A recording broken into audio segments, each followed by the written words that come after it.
Brand new edition of Problematic Women. I'm Lauren Evans, and hosting with me today is Virginia Allen. Welcome, Virginia. Thank you so much for having me back, Lauren. Up on today's Problematic Women, we'll be talking about deepfakes, the technology that enables you to transpose one person's face over another's, making it seem like that person is doing or saying something that they are not, and how it's becoming a bigger problem, particularly for women. We'll address Teen Vogue's claim that Gen Z is the most progressive and least party-focused generation. Demi Lovato apologizes for taking a celebrity birthright trip to Israel. And Ellen DeGeneres' special message about George W. Bush. Plus, you won't want to miss our interview with progressive feminist Natasha Chart on why she spoke at the Heritage Foundation yesterday. Each week on Problematic Women, we sort through the news to find stories that are of particular interest to conservative-leaning or problematic women, those whose views and opinions are often excluded by those on the so-called feminist left. If you are a problematic woman or just someone who supports strong, independent women, please consider supporting us by leaving a review or rating on iTunes and encouraging others to subscribe. It really does make a difference.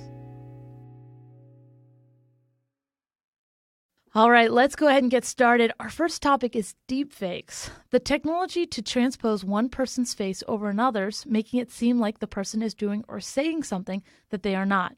Like this clip right here. We're entering an era in which our enemies can make it look like anyone is saying anything at any point in time, even if they would never say those things. That might sound like former President Obama, and if you saw the video, it even looks like him too. But in actuality, that is actor Jordan Peele's impression of him.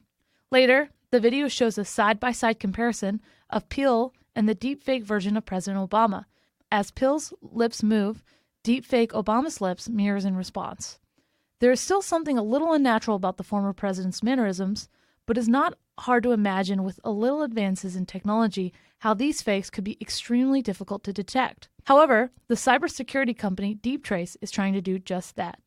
Reported in a recent CNN article, DeepTrace found that there are over 14,000 deepfake videos online. 96% of those videos were some form of porn. National security or threats to elections are normally the worries discussed first in regards to the deepfakes, but the impact on private citizens should be just as concerning.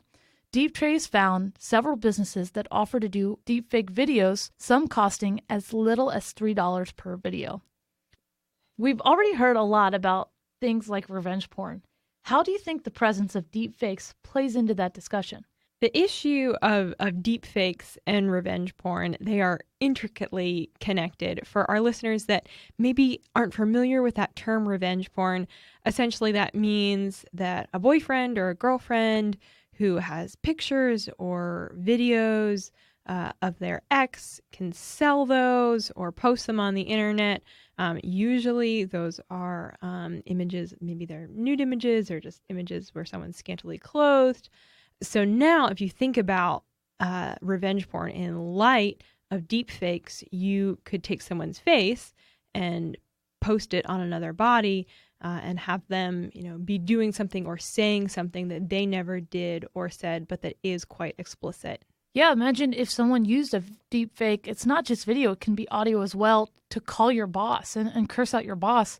There's no explaining to your boss that wasn't me because it sounded exactly like you.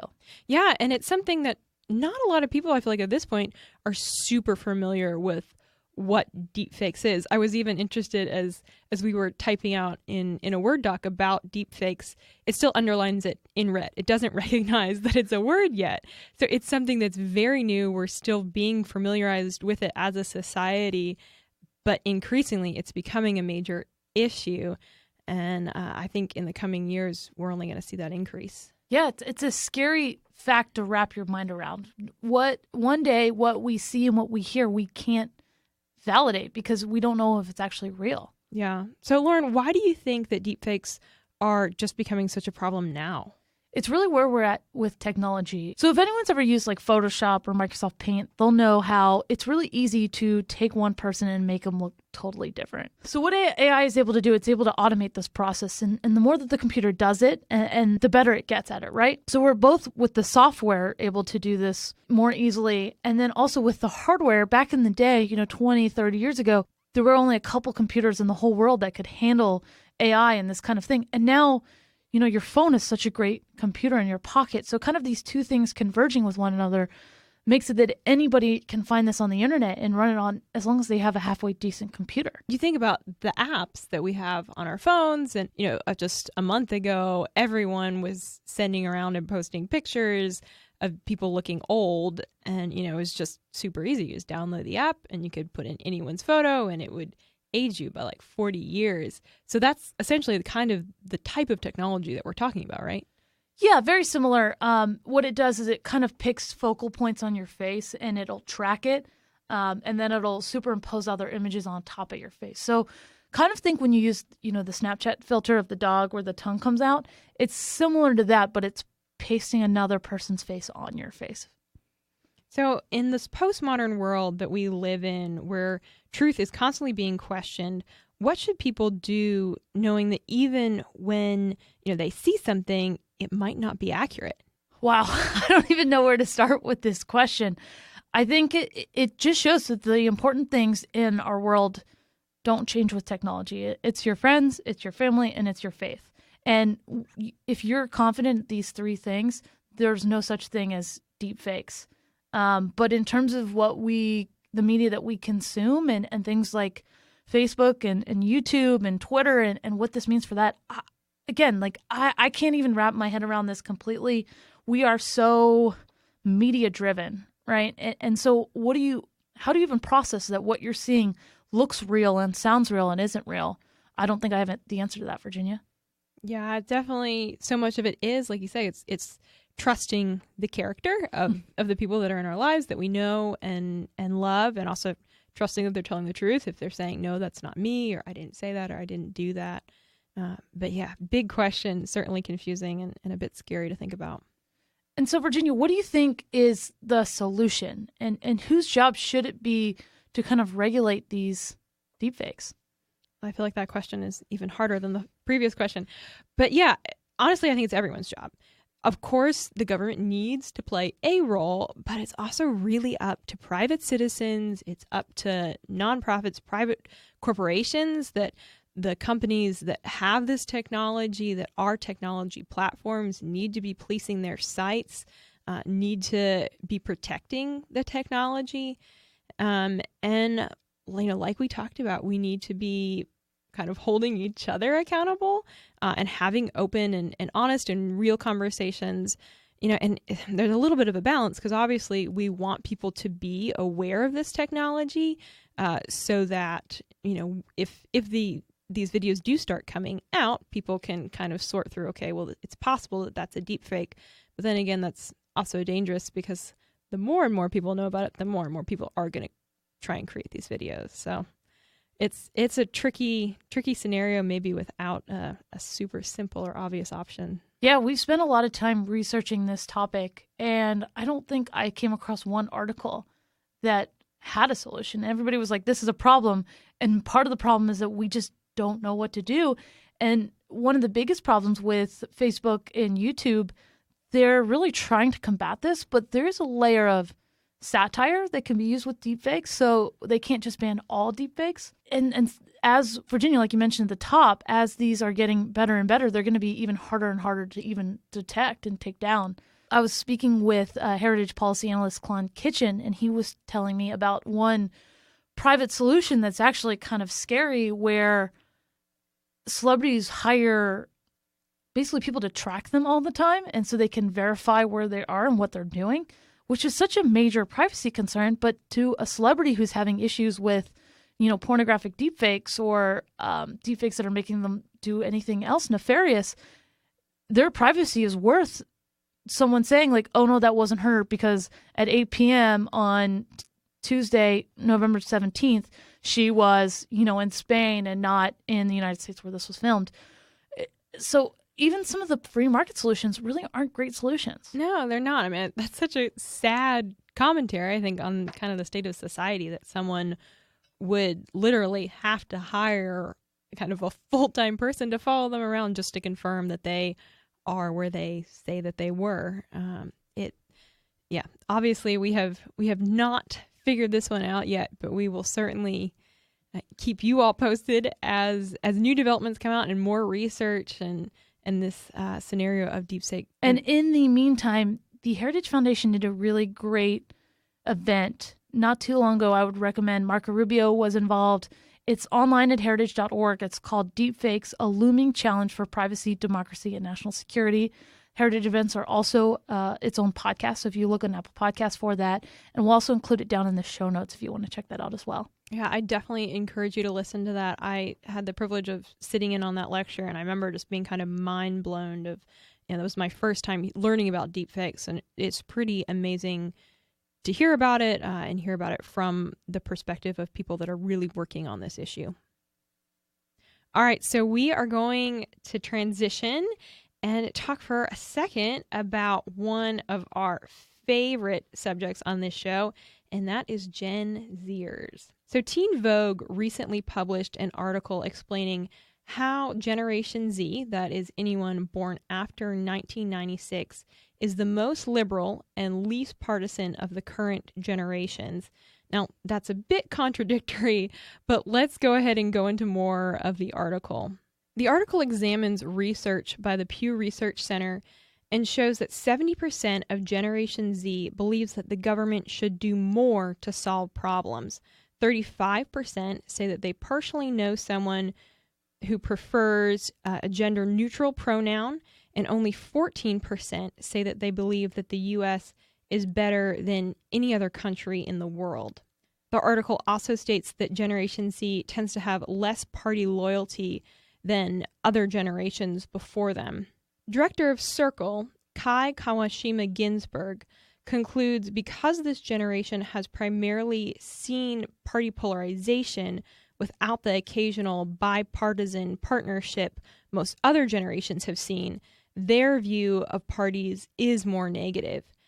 She said someone in Generation Z may have seen a Supreme Court nominee get beaten down by an opposing party, or some bills not even making it to the floor, and it's really hard to put your trust in that system. It's easier in a way to dismiss everything surrounding a system that you see as dysfunctional. And political parties are part of that system. So, Lauren, when you read this article, kind of what were your first thoughts? Do you think that Generation Z is, in fact, the most progressive generation that we have seen? Or do you think it's really just that they're the youngest generation, so they're going to be the most progressive? Because traditionally, when you're a young person, you tend to lean left. Yeah, they always say if you're not a liberal when you're young, you don't have a heart. And if you're not a conservative when you're old, you don't have a brain. But I don't know. I think it's difficult because on one hand, I do think part of this is just young people are kind of pie in the sky idealists. They haven't really experienced what life is. And I think that's really kind of indicative of what liberal policies really kind of are. But on the other hand, this generation has been surrounded by 24-hour news cycles, Twitter, Instagram, Snapchat stories of just kind of liberal and leftist propaganda. We've talked about, I can't remember if it was Teen Vogue or Teen Cosmo, but it was one of those teen magazines did a abortion story on Snapchat. So I don't think there's anything that makes this generation inherently liberal, but my concern is that they won't grow out of it because of kind of the system that they've been raised in. Yeah, my hope is that we'll see is kind of what you often see a bit with any situation, is that there is this seesaw effect. And, we're seeing Gen Zers go so far to the left and be so progressive. And I think there's a chance that at some point that seesaw will kind of tip back to the other side and they'll kind of say, wait a second, this is a little further than makes sense, than we thought we were going, than is practical. And so, we'll see. It's hard to obviously know for sure. But I was interested by the fact that this article did address the fact that so many other generations have been a part of seeing parties come together in unity, and that really all Generation Z has been exposed to is this constant conflict and constant warring of parties that has created this mistrust between political parties. So, Lauren, one's natural instinct, I think, is to think, well, that's not a good thing that Gen Zers have such a mistrust of political parties. But do you think that there's any positivity in that? In theory, there is. And in theory, we should be thinking kind of outside the greater scope of, you shouldn't be labeled by one party because your ideas are everywhere. I would say usually what happens in bipartisanship is that kind of everybody gets what they don't want. And usually what happens is we move the country leftward. So for our Generation Z listeners out there, this is not a knock on you. We love you. But part of the quote was, someone in Generation Z may have seen a Supreme Court nominee be beaten down by an opposing party or some bills not make it to the floor. This stuff happens in politics. You kind of have to get over it. Even if we had this perfect utopia of everybody gets along, there still has to be disagreement because that's how our government's supposed to work. There's supposed to be debate.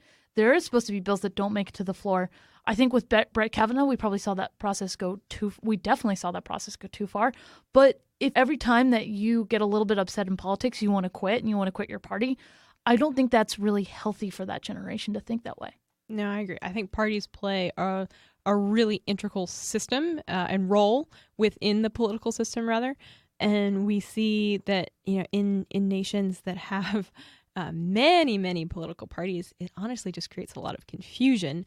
But you can't just have one party there. It's healthy to have the tension and have the debates and have the differing sides that are advocating for different viewpoints. That creates a natural check on power.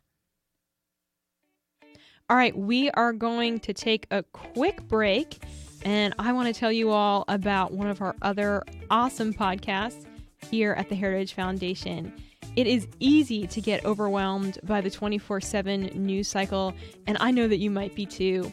So if you are looking for a way to keep up with the news that matters, the Daily Signal podcast brings you the top news of the day. I co-host the Monday edition with my colleague Rob Bluey to bring you interviews with lawmakers, authors, and conservative activists.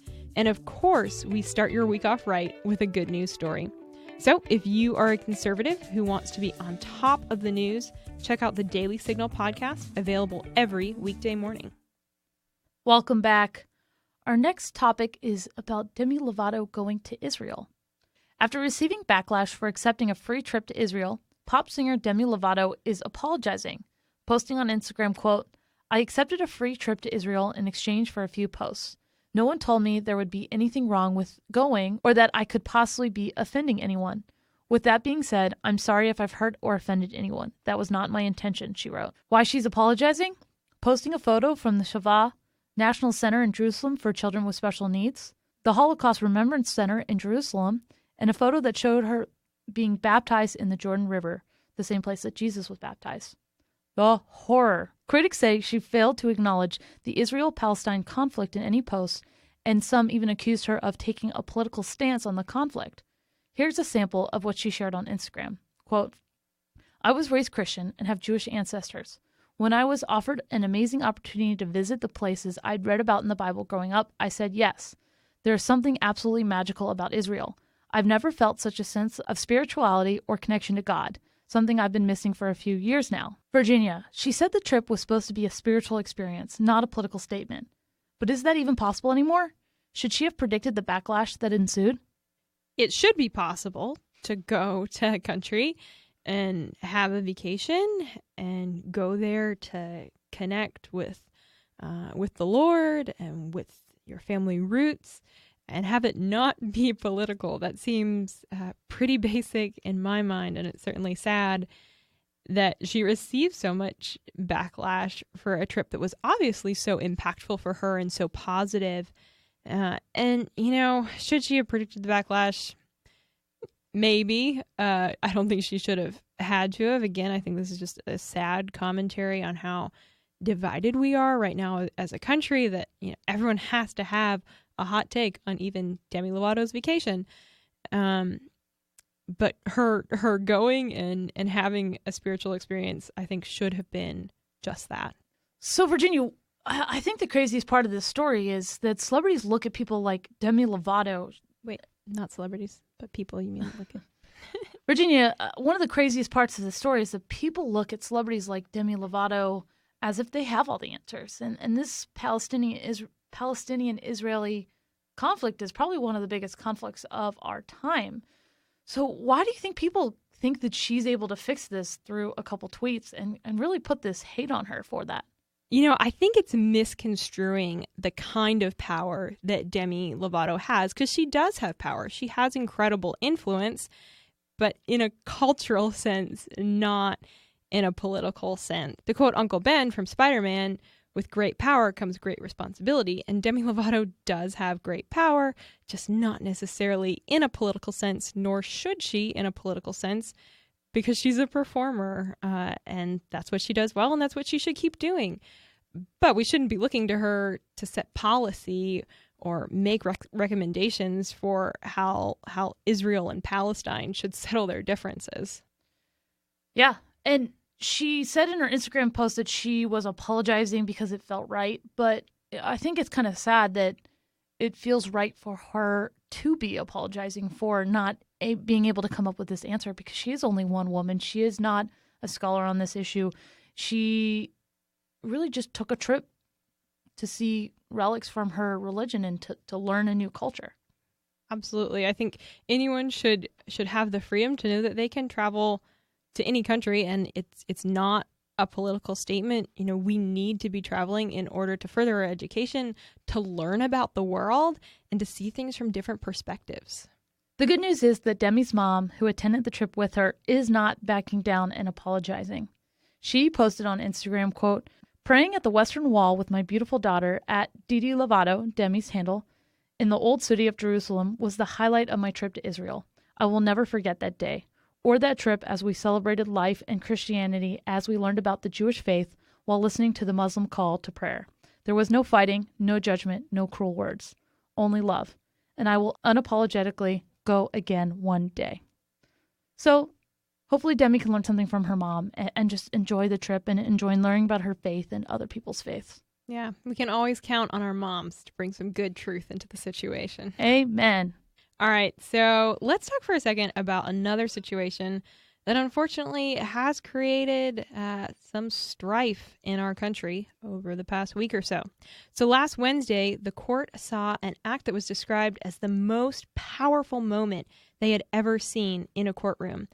The act was a hug given by Brandt to Amber Guyger, the woman who had killed his brother. Amber, a former Dallas police officer, had entered his brother Botham's apartment and, thinking it was her own apartment, had fatally shot Botham. After Guyger had been sentenced to 10 years in prison, 18-year-old Brandt took to the stand, and he had this to say. "I hope you go to God with all the guilt, all the bad things you may have done in the past. Each and every one of us may have done something that we're not supposed to do. If you truly are sorry, I know I can speak for myself. I forgive you." The hug lasted almost a minute, with the tears in Amber's eyes reflected in the eyes of many in that courtroom as they witnessed this profound display of compassion. And after receiving a hug of forgiveness from Brandt, Amber Guyger asked the judge, Tammy Kemp, if she could also hug her. Judge Kemp, who is also a black woman, left the judge's bench and gave Guyger a hug. When Guyger said that she didn't know how to begin seeking God's forgiveness, the judge gave Guyger a Bible and also prayed with her. However, these hugs, simply hugs, sparked a debate on race and forgiveness. Executive Director of the Thurgood Marshall Civil Rights Center at Howard Law, Justice Hannaford, said, "We see the black community take the moral high ground because you don't get the right to be angry with white people in America.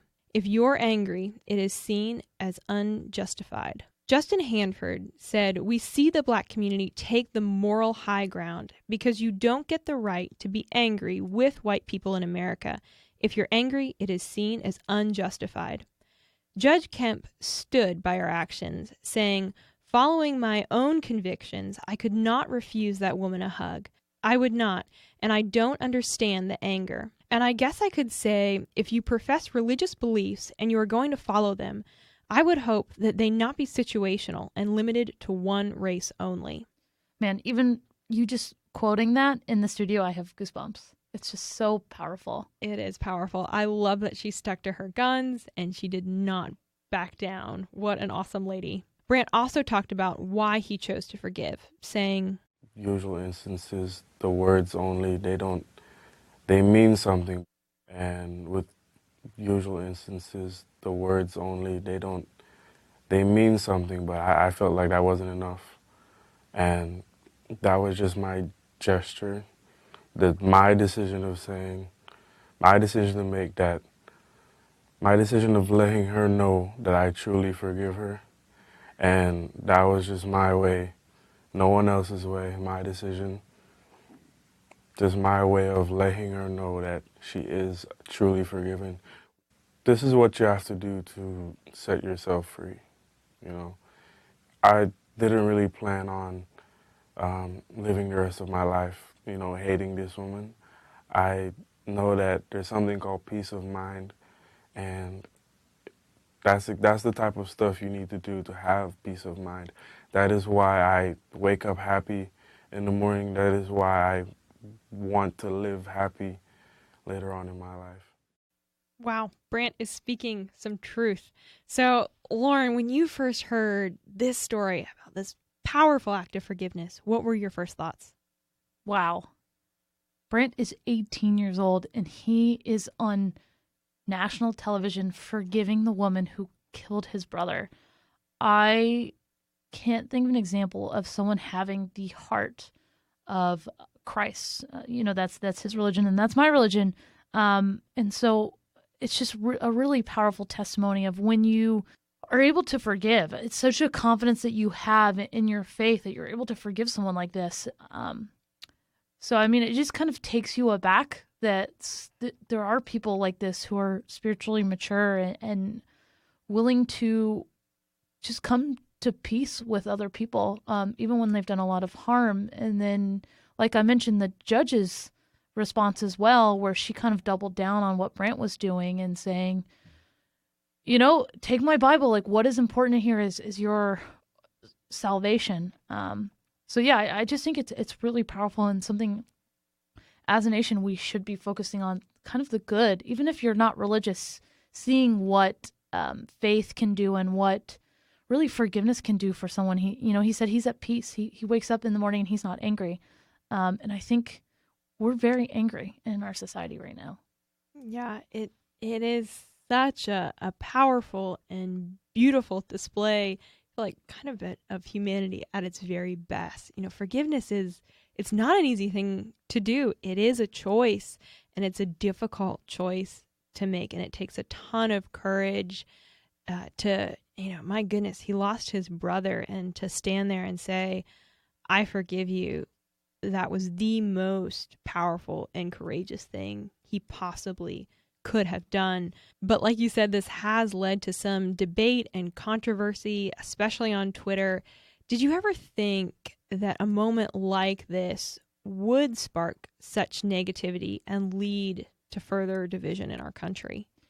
Yeah, I can't speak to the racial component of it because I am a white person and I can't empathize with what it's like growing up being African American in our society.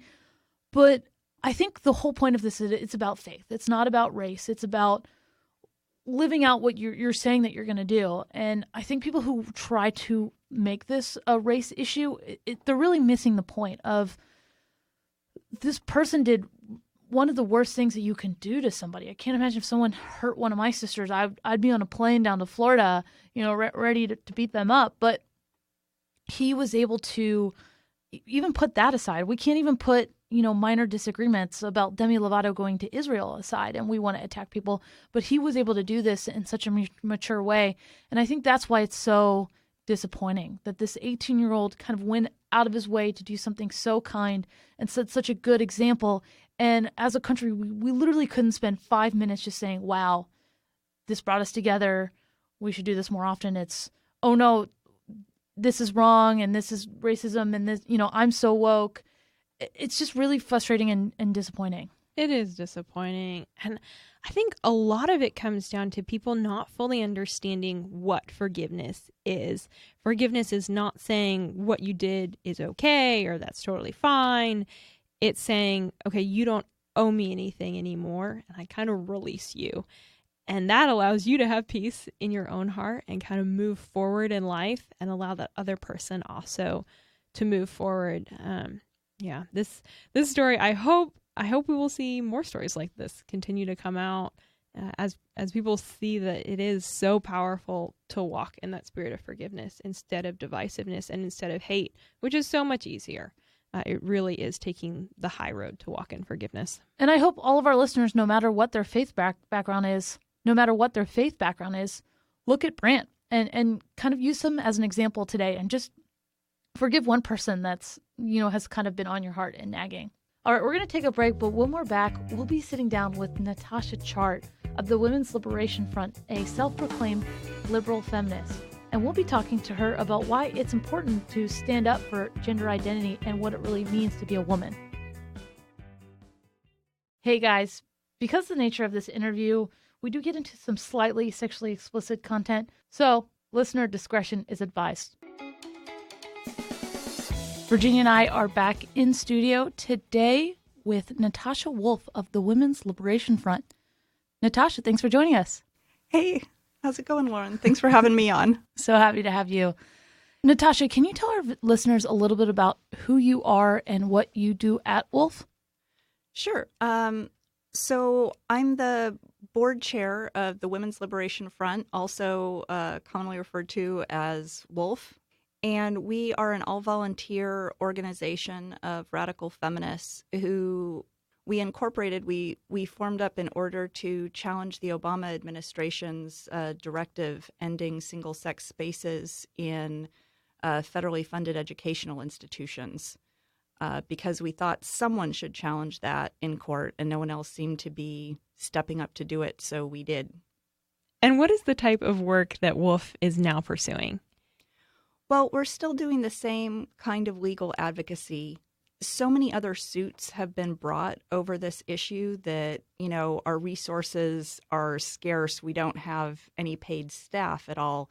So we've been mainly filing amicus briefs, friend of the court briefs in other cases to advance our ideas of how the law should be interpreted and work from a radical feminist perspective.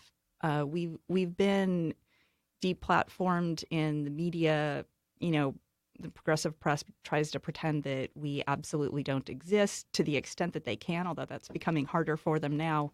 And so one of our rationales was, well, you can't deplatform us from the court.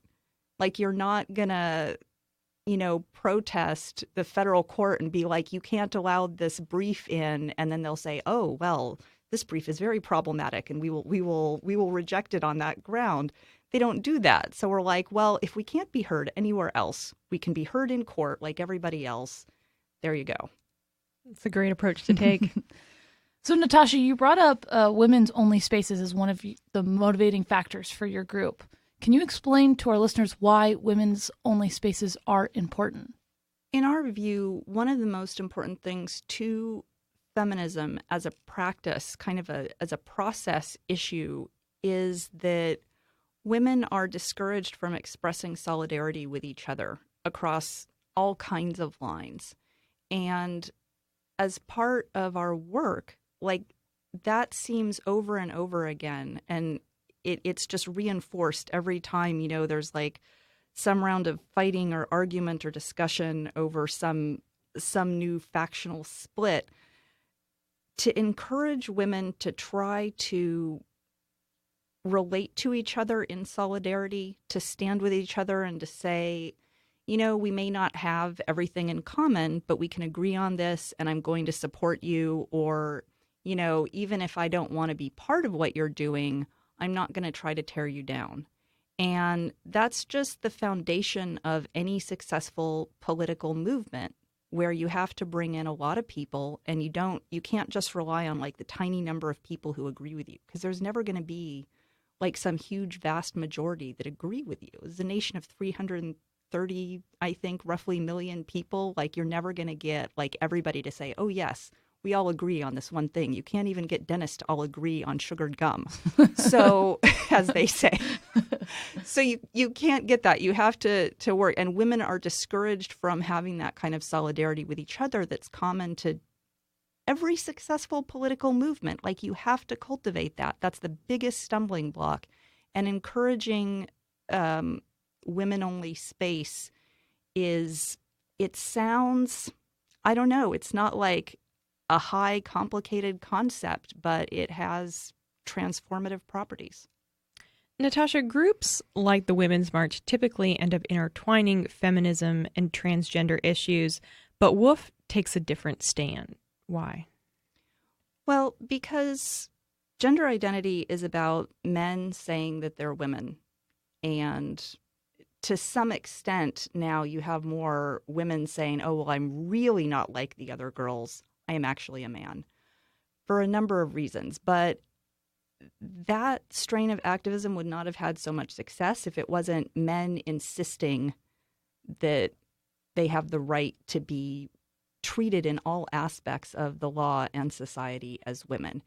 And this is not only impossible. So, like, if you're someone who has a commitment to speaking the truth and to, relying on the facts, it's intellectually offensive, but it's also offensive to feminist principles, which is about, women expressing solidarity with each other. And, here are these men coming in and saying, we need to be at the center of your movement. We need to be at the center of your concern. We are the most oppressed, most vulnerable women. And it's like some white guy who is like, he's a married dad and he's an executive at a bank. And, like, that is not the most vulnerable, oppressed woman in the world. I'm sorry. That's just not true. And it's not feminist. And we can't support it. But a lot of women on the left, like in the Women's March, they will not be allowed to do the other work that they want to do at all on the left, because all of the men on the left have decided to say to these other men, oh, well, if you want to dress like that, and if you want to call yourself that, well, I guess you're not a real man after all, which is pretty sexist of them, frankly. So you go off and be with the women. And that's not our problem. But, like, we didn't come up with that. Like, if men are worried about how effeminate men are treated, men should deal with that. Apparently, everybody agrees that, like, men's bathrooms are some terribly scary, violent place. I mean, I don't know what those guys are doing in there. Like, seriously, sort yourselves out. But that's not women's problem to deal with, or they'll bring up like, oh, well, these feminine presenting men are treated badly in men's prison. Like, a lot of men are treated badly in men's prisons. Men who are gay, young men, someone who's just not very physically as strong as the other guys. Like, maybe the real issue that needs to be addressed there is that men's prisons are terribly unsafe. Like, deal with that problem for everybody. That's its own issue. It deserves its own strain of advocacy. It deserves its own, people speaking up strongly who've been affected by it. Lumping it in by saying, oh, this is a women's issue. Just put this section of men who are affected in the women's prison. That doesn't address the problem. It just puts it off on women. That's not fair. Natasha, you have been very busy this week. You were speaking about the Harris Supreme Court case that was heard on October 8th, which is the case where a employee of a funeral home transitioned from identifying as a man to identifying as a woman. And because they would not wear the men's dress code for the funeral home, the funeral director fired the employee, and now the employee is suing him for discrimination. Can you tell us kind of what were you doing, what were you speaking about, and why this case is so important to you? Well, part of what I was speaking about yesterday is the intimidation tactics that have been levied against women on the left, the sexual harassment, the firings, it's like, so many of the people who were with the ACLU demonstration were like, oh, well, LGBT people have the right to work. It's like, and I agree with this, like that those folks have the right to fair employment and non-discrimination, all of us. I'm like, yeah, and I'm over here as a bisexual woman standing in solidarity with my lesbian sisters, many of us who've been fired and sexually harassed and received death threats, etc., for just saying, no, men can't be women. That's not a real thing. And where's our right to be employed and to have our opinions? But the thing about the Harris case is it's been presented very dishonestly, and in some cases by ACLU staff, as being about sex-based dress codes. And that was never a question before the court. Even, if you read through the documents, it says that, like, that's not under issue. There's a line in the petitioner's brief that ACLU wrote for Amy Stevens, the plaintiff, that is talking about how Stevens would have been fine following the women's dress code. That's at the heart of this, that sex-based dress codes weren't the thing.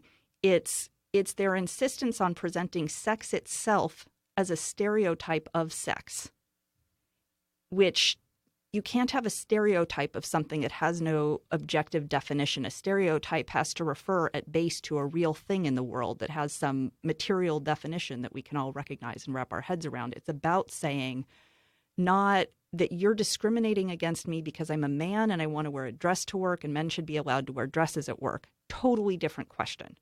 He's saying, I am a man. I have the right to be treated as a woman under the rules for women. That would reinterpret sex in all of federal law. And I believe that even in the oral arguments that the justices teased out that, like, if this challenge wins, suits on all of these other issues where there are sex-based distinctions would almost certainly follow, and quite rapidly. And then at some point, you can't make any distinction in the law on sex. And the law is forbidden basically to see sex at all and recognize it, and that simply erases women's rights. Like, we would still have the right to vote, I'm sure, but anything that would be there as like a redress for centuries of discrimination is just wiped out. It's no longer for women. It's not, a women's team if there are men in it. Then it's just, it's a mixed sex team. That's what it is. It's not a women's locker room if there are men in it. Then it's a co-ed locker room. And a lot of women are going to stay back from things like that. So they're not, they're not subject to indecent exposure or voyeurism, or in the case of sports, so they're not subject to injury. They've made the women's amateur rugby teams in the UK mixed sex, wow, basically on the grounds of gender identification. And there was a story just out in the Times UK about this last week that the coaches are quitting because they're worried about women getting their bones broken in rugby matches with these guys. It's a very aggressive, very physical sport, and they're worried about physical injury, and they're just basically being told, well, it's the equalities law. We can't do anything about it. And that, it's not fair. So at WOOF, and for you personally, how do you define who a woman is? Well, a woman is an adult human female. As the dictionary definition that Posey Parker over in the UK has made infamous with her T-shirts and stickers and billboard campaigns. And that definition has just become terribly controversial, where, people are saying, oh, well, this is violence and transphobic. And it's like, this is just what women are. It's a biologically determined objective fact that we observe about people. It's not assigned. You see someone's sex. You don't, interpret that. 99.98% of people, it's blatantly obvious whether they are male or female at birth. And it doesn't take, any kind of specialty training to find this out. But that something so basic has been made offensive and unsayable has had this massive cascade of problems, like that, you saw from, if you got to see the rally yesterday, and it's like in sports and employment law, all kinds of non-discrimination law in terms of whether or not you can say when you go to the doctor and you're a woman, I would like a woman to perform my exam, or I would like a woman to chaperone my exam if there's only a male doctor available. Even something so basic to your bodily privacy and sense of safety as that is under question. And it's all because there's this one lie that has to be defended at all costs now. And that lie is that people can change sex by an act of will. And no matter how many laws you make saying that that's possible, it's just not possible. So, Natasha, I guess transition is a bad word to use, but I want to switch topics. You spoke yesterday at Heritage at the Summit on Protecting Children from Sexualization. So what is your biggest concern when these gender identity issues not just affect, adults, but they affect our children? Well, the most blatant problem with that is the physical impact on the children who are transitioned. A lot of them are irreversibly and permanently losing all aspects of adult sexual function. Like some of these children, and pardon for the blunt language, but they will never be able to have an orgasm their entire life. They will never experience this because their sexual organs have been removed by the time they were of majority age to be able to make these kinds of decisions. We saw the case of Jazz Johnny, like the whole country saw that, and you can say, oh, well, it's horrible to talk about a child like this. Like, I didn't put that on television of this poor kid, celebrating the physical removal of his once healthy body parts.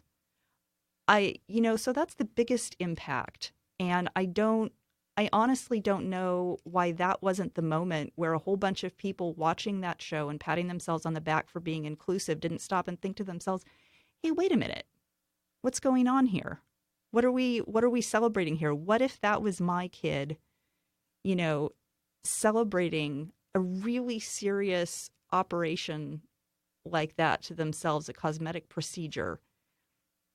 And I feel like it's a huge lack of empathy that, again, like society will see a boy who maybe acts in a way that we consider effeminate and like, well, it doesn't matter what happens to him. I guess he's not a real boy. He's not a real man. Like whatever happens to his body, we don't care. I don't understand why that didn't stop it. But the other problem is that these kids are being presented as like having the adult capacity and agency to be able to make decisions like that. And that is very much in contradiction to, for instance, a lot of the advocacy groups that used to speak to me, but now will no longer do so, would talk about like the school to prison pipeline.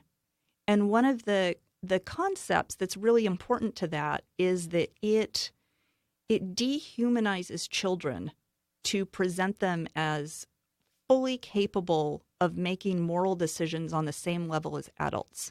And so if you have a child, and this happens very often to Black and brown children in the school system, where they do some stupid kid thing.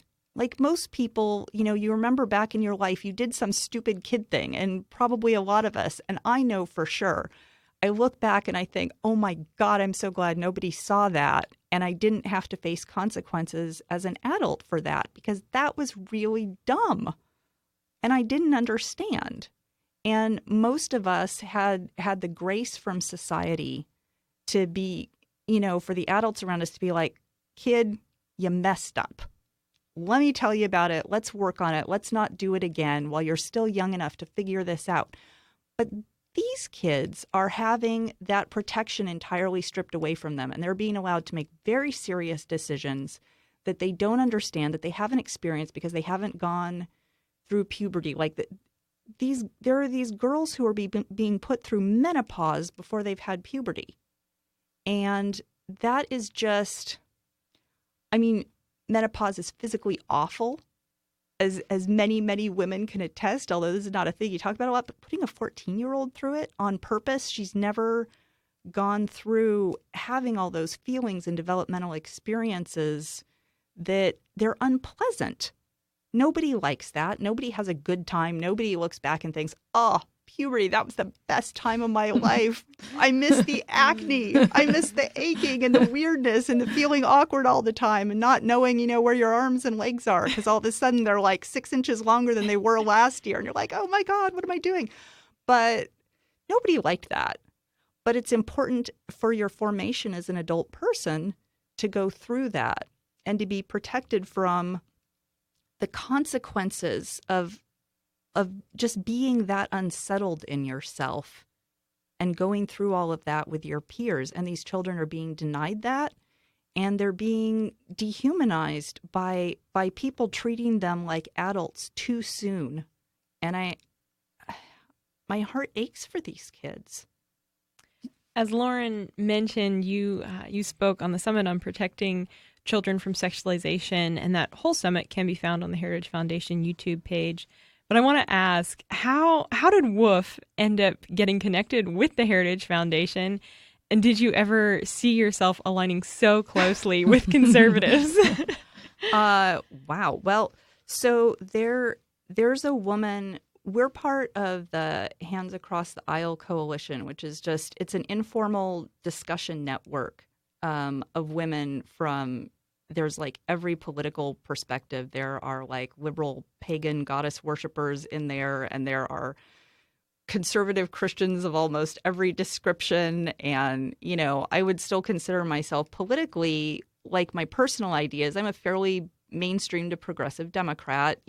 We're all represented in there, but there's a woman whose child was convinced that they were the opposite sex and has been pushing hard to take steps to transition. And she tried for 4 years to get anyone to please talk about this issue and to raise it in public in a venue where policymakers and the media would start to understand that behind all this happy talk about inclusion and affirmation, there are real harms being done to real people. There are physical injuries.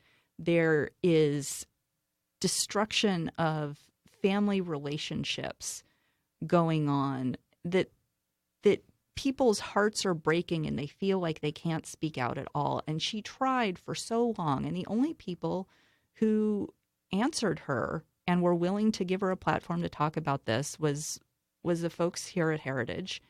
And she invited us to come. And because we were all getting all of this flack already for being public about opposing gender identity under our own names, she asked if we could help supply speakers, because the parents of these children can't come out and talk. They can't say this stuff. Like, for one thing, they have concerns about their children's medical privacy. For another, some of the parents came to the summit and were talking with us before that. And, one couple was talking about how they felt they couldn't talk to anyone in their church, or how they feel ostracized and like they have to hide things from people, in like local political groups where they had once felt very welcome. This issue has made them feel entirely cut off from their communities, and they're afraid of significant public ostracism, of being cut off from all their networks. And so they asked us to, kind of give voice to this. And the beginning of that panel is my colleague on the board, Jennifer Chavez, reading a number of parent stories, parents who could not come out and do that themselves. And that was how that happened.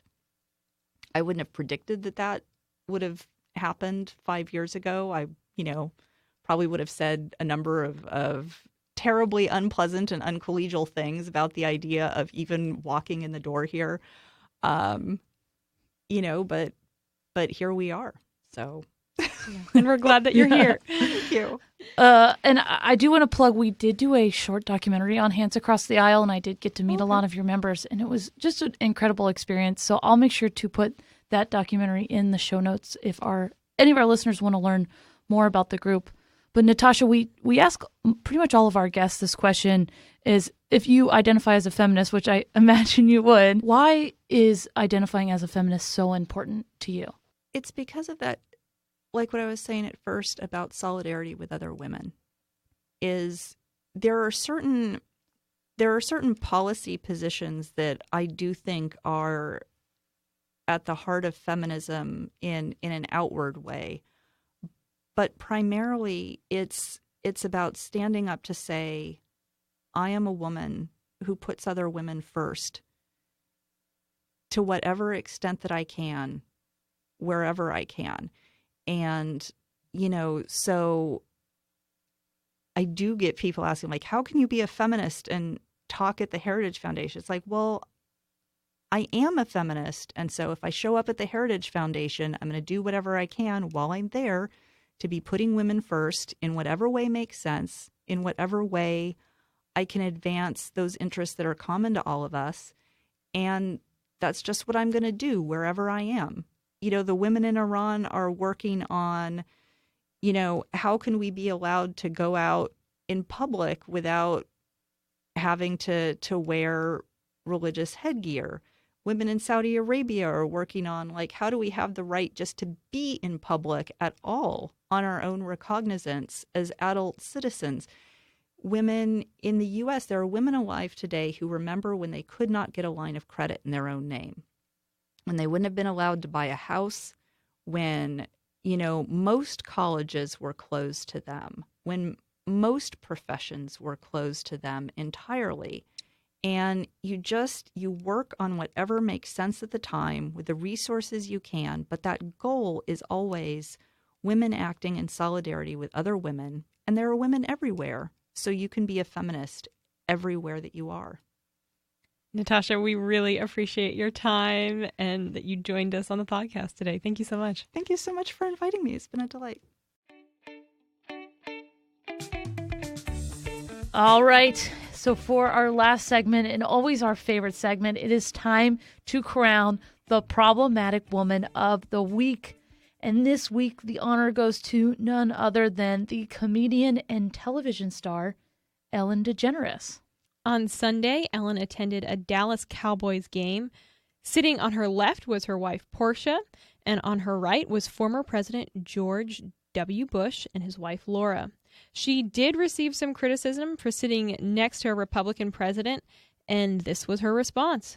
Here's the thing. I'm friends with George Bush. In fact, I'm friends with a lot of people who don't share the same beliefs that I have. We're all different, and I think that we've forgotten that that's okay, that we're all different. Just because I don't agree with someone on everything doesn't mean that I'm not going to be friends with them. When I say be kind to one another, I don't mean only the people that think the same way that you do. I mean be kind to everyone. Doesn't matter. I think Ellen's response to these comments shows a lot of maturity. Lauren, how can we also do our part to mitigate divisiveness and remember that humanity is also those that we disagree with? I think that's such a big part of conservatism, is that understanding that every human being has dignity, no matter who they are or, what their faith is. And so just remembering that and taking the time to really kind of empathize with them. You don't have to agree with them, but find something in common with that person or try to think through what their reasoning is. And I think that's what Ellen did. She chatted up with George W. Bush, and I would recommend to our listeners to listen to this whole segment. It was hilarious. She had some slightly politically charged jokes, but none of them were really mean-spirited. And this is what comedy should be. It should be taking topical issues and kind of breaking through them in a way that's funny and relevant, but not mean-spirited or overtly political, because then it's not comedy. It's just you're out there ranting about your political beliefs. Yeah, I personally really enjoy Ellen, and I do watch her sometimes. And I was really impressed. I think it would have been super easy for her to apologize, like so many other celebrities have done, to just simply ignore the situation. But the fact that she said, no, I'm going to address this, and I'm going to address the fact that we need to be able to not just be civil, but actually enjoy conversation with someone that thinks and believes differently than us. And it does come down to that priority of loving and respecting everyone. And like she said, being kind to everyone. But Virginia, like you mentioned, not everyone agrees with Ellen and the stance she's taking about our former president. Joe Berkowitz wrote for Fast Company, quote, "It's not about beliefs. Why Ellen DeGeneres' weak defense of George W. Bush is a denial of reality," with a subtitle that I really like, "This ain't Sesame Street, Ellen." Joe starts the article talking about his childhood friend Brandon, saying, quote, "The unspoken rule that allowed me and my friend Brandon to continue being friends well into George W. Bush's second term is that we never talked about politics. We lived in separate states and hung out maybe once a year, and we had enough shared history and bad movies to debate when we did see each other that we were able to keep current events at bay." He continues out throughout the article, kind of bashes Ellen, but I want to bring up what happened with his friendship with Brandon. He said, quote, "This may be nearly as trite a message as DeGeneres', but there are more important things in life than friendship. My friend Brandon, we survived the Obama years without incident by continuing to not talk politics. But our lifelong friendship ended the night of Donald Trump's election. It was the night I realized that the two of us didn't merely have differences in opinions or beliefs. We were fundamentally different people. Some of the terrible things my friend had tacitly endorsed during the Bush years had become explicit in the lead up to 2016. After an election night Facebook snafu, I knew I didn't want to be around to witness the difference in our reactions when those beliefs turned into policy decisions that hurt groups of people whose welfare I care about, which is, of course, what happened. I didn't want to wait for my friend to come around to the other side when history eventually did. Maybe history wouldn't even come around this time. Maybe we were finally doomed and we deserved it. I knew where I stood, though." Wow. It's just, I don't know how the author went from Ellen to saying, I stopped being friends with my childhood best friend on election night, not even talking to him, but because Trump was president. I think another really interesting thing was that Brandon was willing to be his friend throughout all of the Obama years, and it wasn't until Trump was elected. I know we've kind of been hitting really hard on this be nice to everybody and let's empathize this episode. And Joe, if you think the show is Sesame Street, we'll take the label. But it's just so important to really, in this politically charged and divided times, that you need to stand up for what you believe in, but you also need to take time to be kind and respect others and listen to others. And not throw away lifelong friendships because they voted for a different candidate that you may have. Yeah, that's just so sad. And gosh, by him calling it Sesame Street, I think that just kind of gets at the root that there's a little bit of this thought process of kindness or forgiveness, that it's this childish thing. It's this childish notion. And that's just simply not true. It takes so much maturity and courage, and you're being the much bigger person if you can continue to be kind and set aside differences and have difficult conversations. I definitely have a lot of friends that I very much disagree with politically, and we have just kind of made the decision all right, we're not going to talk politics, and that's okay. But they're awesome people, and I love them dearly. And it's 100% worth being friends with them because they're amazing people, even though we disagree politically. I can't agree anymore. And I'm an Enneagram 8, so I love to debate. And so what me and my friends do, we'll just set aside times of okay, we're going to be talking politics. And then, okay, we're not going to be talking politics. Because then whenever any of this kind of debate and disagreement builds up, we're able to get it out. And then you just move on. There's no reason to keep it in and really kind of just ignore it. But there's no reason to let political disagreements just ruin friendships. Yeah, no reason at all. I will say though, Lauren, that is the difference between you and I. So I'm let's just not talk about it. Virginia's a 2, so she loves everyone. I want all the peace. I just want everyone to be happy all the time.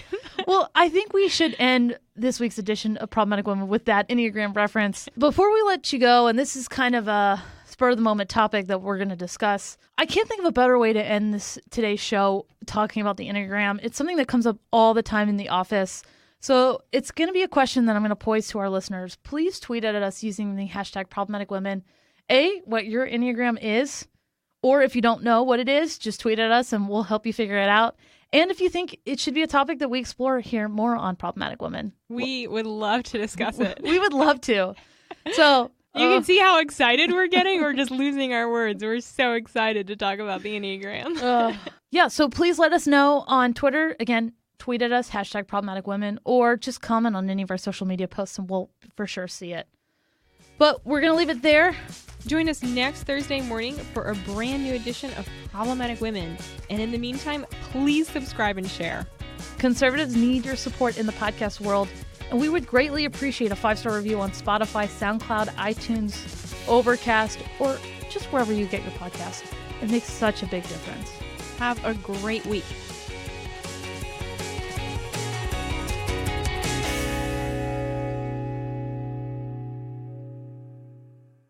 This podcast is a product of The Daily Signal, produced by Kelsey Bowler and Lauren Evans. Special thanks to our editor-in-chief, Katrina Trinko.